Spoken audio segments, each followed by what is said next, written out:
FBR ने income tax गोशवारे जमा कराने की तारीख में 14 दिन की तौसीह कर दी। नोटिफिकेशन जारी। शहरी अब 14 अक्टूबर तक इनकम टैक्स गोशवारे जमा करवा सकेंगे।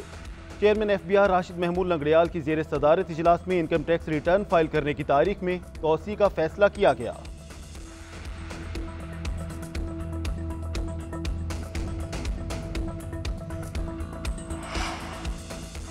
हुकूमत का आवाम को पेट्रोलियम मसनूआत पर रिलीफ। पेट्रोल 2 रुपये 7 पैसे सस्ता। नई कीमत 247 रुपये 3 पैसे फी लीटर मुकर्रर।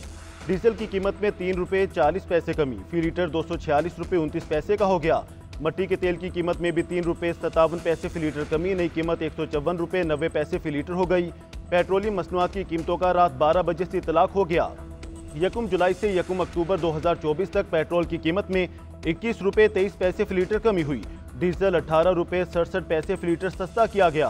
उधर एलपीजी की कीमत में 7 रुपये 31 पैसे फी किलो इजाफा। घरेलू सिलेंडर 86 रुपये 28 पैसे महंगा 2986 रुपये का हो गया। इसराइली फौज ने लेबनान पर जमीनी ऑपरेशन शुरू कर दिया। इसराइली मीडिया के मुताबिक जनूबी लेबनान पर इसराइली टैंकों के हमले, धमाकों की आवाजें। सियोनी फौज जनूबी लेबनान के देहातों में महदूद पैमाने पर टारगेटेड कार्रवाइयां करेगी। इसराइली फौज ने लिबनानी सरहद के करीब बस्तियों को फौजी छावनियां करार दे दिया। लिबनानी फौज सरहद से 5 किलोमीटर शुमाल की तरफ चली गई। लिबनानी फौज ने जनूबी सरहद पर कई मकामात खाली कर दिए। सदर जो बाइडन की लेबनान में जमीनी ऑपरेशन की मुखालफत, कहते हैं लेबनान में जंगबंदी होनी चाहिए। इसराइली हमले रुकवाने के लिए पुरुमीद हूं।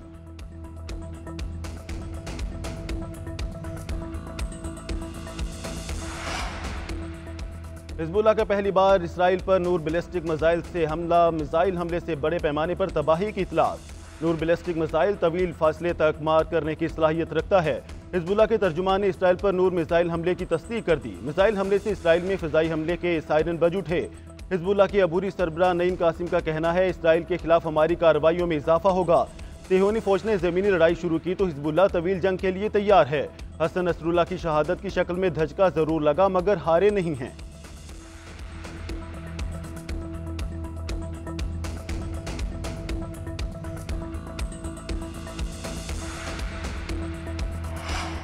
जस्टिस मुनीब अख्तर ने आर्टिकल 63A से मुतालिक नजरसानी केस की समाअत को गैर कानूनी करार दे दिया।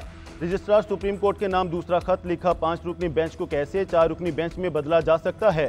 4 रुकनी बेंच आर्टिकल 63A से मुतालिक नजरसानी केस नहीं सुन सकता। जो कुछ मुझे भेजा गया वो कानूनी तौर पर अदालती हुक्म नहीं, इसकी कोई हैसियत नहीं। बेंच में बैठने वाले 4 जजेस काबिल एहतराम है, मगर समाअत कानून और रूल्स के मुताबिक नहीं। हुक्मनामे में मेरा नाम लिखा हुआ है, मगर आगे दस्तखत नहीं। जो कुछ हुआ वो तमाम नज़ीरों, कवानीन और कवायद से मुख्तलिफ और नाकाबिले कबूल है।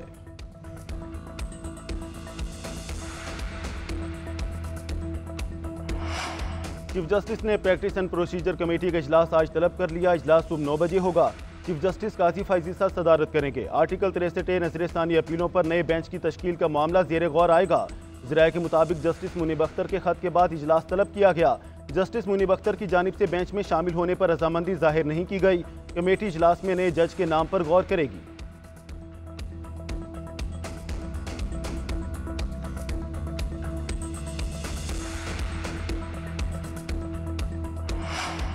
जजों की तकर्री के निज़ाम को बदलना होगा। आईनी अदालत पर अभी इतफाक नहीं हुआ। हमारे पास 2/3 अक्सरियत है, ना हम विफाकी हुकूमत में हैं।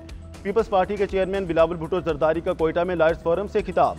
बोले, जुडिशल रिफॉर्म्स बहुत बड़ा काम है। ऐसी आईनी अदालत बनाना चाहते हैं जिसमें तमाम सूबों की नुमाइंदगी होगी।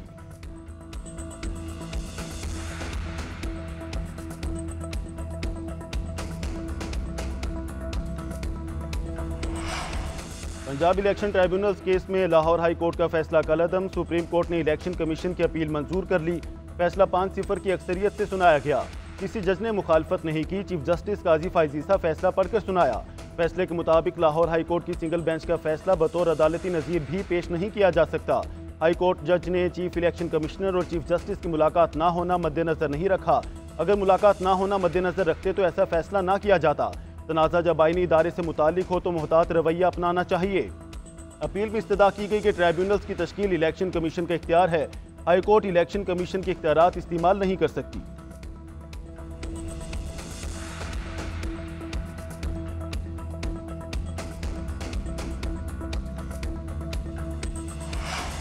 तोशाखाना 2 केस में बानी पीटीआई और अहलिया बुशरा बीबी की जमानत खारिज। प्रोसिक्यूशन ने मौक़िफ़ इख्तियार किया कि FIA के पास बुल्गारी सेट से मुतालिक तमाम रसीदें आ गई हैं।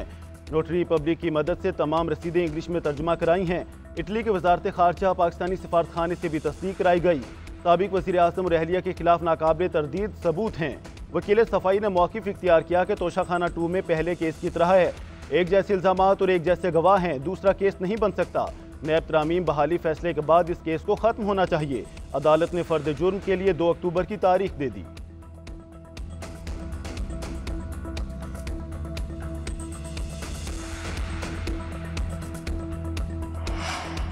आइन बरकरार रहा तो जस्टिस मंसूर अली शाह अगले चीफ जस्टिस होंगे, फिर justice Muneeb Akhtar chief justice बनेंगे। चीफ जस्टिस काजी फायजी आज नया बेंच बना देंगे। आर्टिकल 63 का फैसला नजरसानी में रिवर्स हो जाएगा। फवाद चौधरी के program news edge with Fareeha Idrees में गुफ्तगू। बोले हुकूमत ने तय कर लिया है कि आइनों कानून पर अमल नहीं करना। एहतजाज का मकसद आइनी तरामीम को रोकना है। आइनी तरामीम का होना बड़ा मुश्किल होगा। जुमा के बाद इस्लामाबाद का दर्जा हरारत बढ़ेगा। 4 हफ्ते पहले बानी पीटीआई ने दर्जा हरारत कम करने की कोशिश की। 2/3 अक्सरियत बानी पीटीआई के पास है। बानी पीटीआई के बगैर कैसे सियासी इस्तेहकाम ला सकते हैं।